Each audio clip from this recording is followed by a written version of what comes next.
After nearly 2 years, justice was finally served for Jeff Gehrman, the Las Vegas Review-Journal reporter who was brutally stabbed to death outside his home. And for the first time, we're learning more about the man behind the byline from his family. The tragic and brutal taking of his life has resulted in a loss that I don't think we'll recover. A beloved brother and uncle whose life was taken too soon. I wouldn't want anybody to go through this. It was devastating to the family. It really was. We loved him. For the first time, we're hearing from Jeff Gehrman's family. He was kind, he was loving, he was loyal, and he was fun. His two sisters and brother taking the stand, describing Gehrman as someone who loved sports, loved his family, and loved uncovering stories. He wrote about wrongdoings by mobsters, gaming officials, politicians, corporations, basically anyone who was corrupt, and I don't think they could hide from him. A journalist who's now lost his life over articles he wrote. In September of 2022, Gehrman was found stabbed to death outside his home. We, the jury in the above entitled case, find the defendant, Robert Tellis, as follows.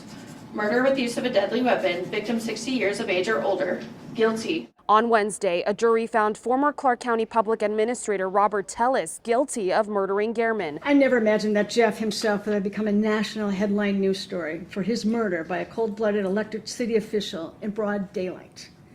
But in typical Jeff fashion, he was able to have his attacker identified and locked up behind bars after his own murder. I've seen Gehrman's family in court practically every day in this trial, but Tellis's family I hadn't seen. But on Wednesday, they were in court urging the jury to show mercy for the former politician turned convicted murderer. Robert is an amazing father. Tellis seen mouthing the words, "I love you," to his wife, Marianne Ismail. Ismail, Tellis's ex-wife, Tanya Burton, and his mother, Rosalinda Anaya, all asking the jury to give Tellis a second chance. Can I say one last thing, Judge, please? Anaya even taking a moment to ask if she could make one final plea. I ask you, so please, I accept the verdict.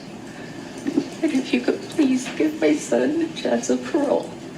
His family is still very young. At the end of Anaya's testimony, I saw her turn to Tellis I love you so much. before weeping and leaving the courtroom. The jury has returned a sentence of life with the possibility of parole after a minimum of 20 years served. Because of enhancements to his charge, he can also face additional sentencing. That'll happen on October 16th. At the Regional Justice Center, I'm Jae-Won Chung.